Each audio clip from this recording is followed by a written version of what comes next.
le top 3 des actions du secteur santé à posséder en bourse en 2022. En tout cas, mes positions à moi, hein. Bah c'est parti alors. Générique.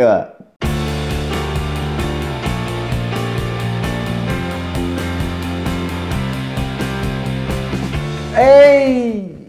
Bien le bonjour amigos, bienvenue sur la chaîne et dans cette vidéo sur mon top 3 des meilleures actions d'entreprise dans le secteur de la santé à posséder, selon moi toujours, sur ton petit CTO qui deviendra grand, un de ces quatre. Alors, qu'est-ce qu'on a mis dans ce top 3? Ben, des entreprises plutôt solides, hein, à dividendes bien entendu, doublées d'un potentiel de croissance non négligeable, si j'en crois Morning. Quitte à mettre l'argent dedans, autant se donner toutes les chances, non? Même si la chance n'a pas grand-chose à voir avec la bourse et le long terme. Alors pour la première entreprise de ce top 3 secteur santé, je te présente Johnson & Johnson. L'entreprise a été fondée en 1886 et est basée au Nouveau-Brunswick, dans le New Jersey. Elle recherche et développe, fabrique et vend une gamme de produits dans le domaine de la santé, évidemment, dans le monde entier. Listerine, Neutrogena, Zyrtec pour les allergies et Nicorette pour les fumeurs. L'entreprise a un rendement de 2,5%, un sûreté dividende, ma foi exceptionnel de 19 et un score de croissance de 12. La croissance du dividende sur 5 ans est de 6% par an pour une capitalisation de 474 milliards de dollars. L'action est à peu près à 177 $ et je possède 36 fractions d'actions. Le prix de l'action sur 10 ans avec mon PRU. Le PRU, je le rappelle, c'est le prix de revient unitaire. Cette ligne te permet de voir à combien t'a réellement coûté ton action d'entreprise. En juin 2012, il en coûtait à peu près 50 balles. 10 ans après, on frôle les 180 $. Comme tu peux le voir sur la valorisation de l'entreprise, Johnson & Johnson est actuellement sous-évalué. C'est-à-dire qu'il est peut-être temps de rentrer.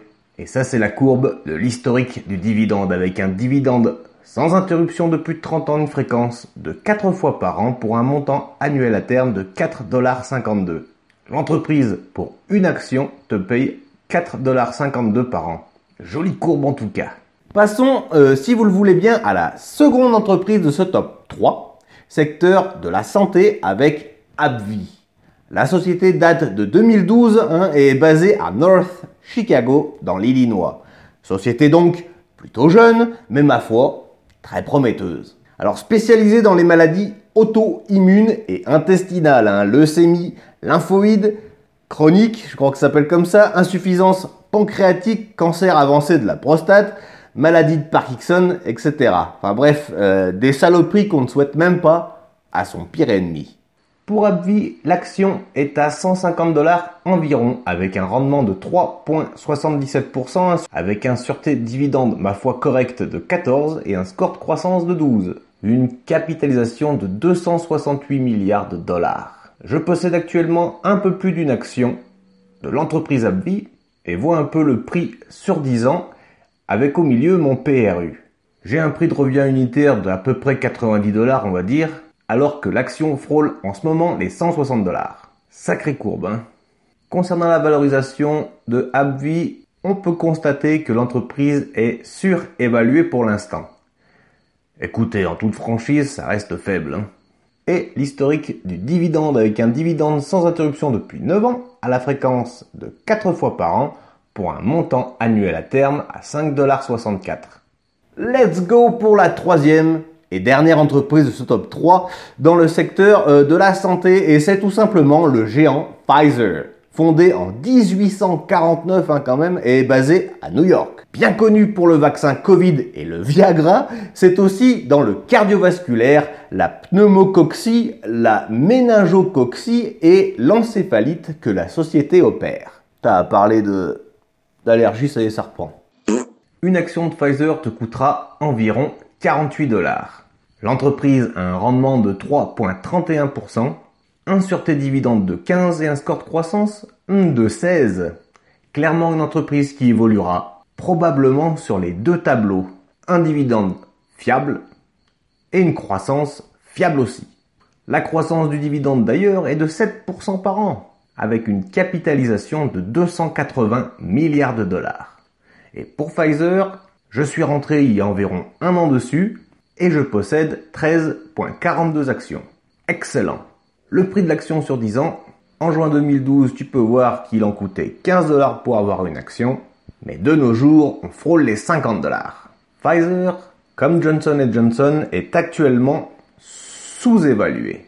C'est-à-dire qu'il est encore largement possible de rentrer sur l'entreprise sans trop de problèmes.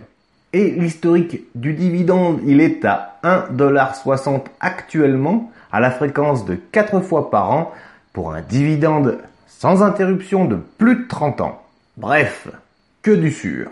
Et voilà, ce top 3 est à présent terminé. Je te remercie si tu es encore là à regarder la vidéo. C'est que ton avenir t'intéresse peut-être un petit peu. Ce sont des entreprises sûres, mais attention, quand tu parles d'investissement financier, le risque zéro, tu le sais, ça n'existe pas. Tu peux tout perdre. Bref, tu peux aussi perdre ton argent et c'est bien pour cela que c'est juste mon avis et pas du tout un conseil en investissement. J'espère cependant que cette vidéo t'a plu et que surtout tu as appris quelque chose. C'est bien là le principal, hein. Abonne-toi d'ailleurs si je le mérite, amigo. Et dis-moi si tu possèdes ces sociétés dans les commentaires. Pour les sites que j'ai utilisés, ils sont en description si tu veux aller checker par toi-même. Je t'y encourage même. On n'est jamais mieux servi que par soi-même. Je te recommande Morning pour visualiser sur une seule ligne ton empire financier et discuter avec des investisseurs du monde entier. Concernant mon broker, mon courtier, c'est Trade Republic. Lien pour t'inscrire avec des bonus dans la description aussi. Sur ce, prenez soin de vous et surtout, restez motivés. C'est bien là le principal aussi. Bisous.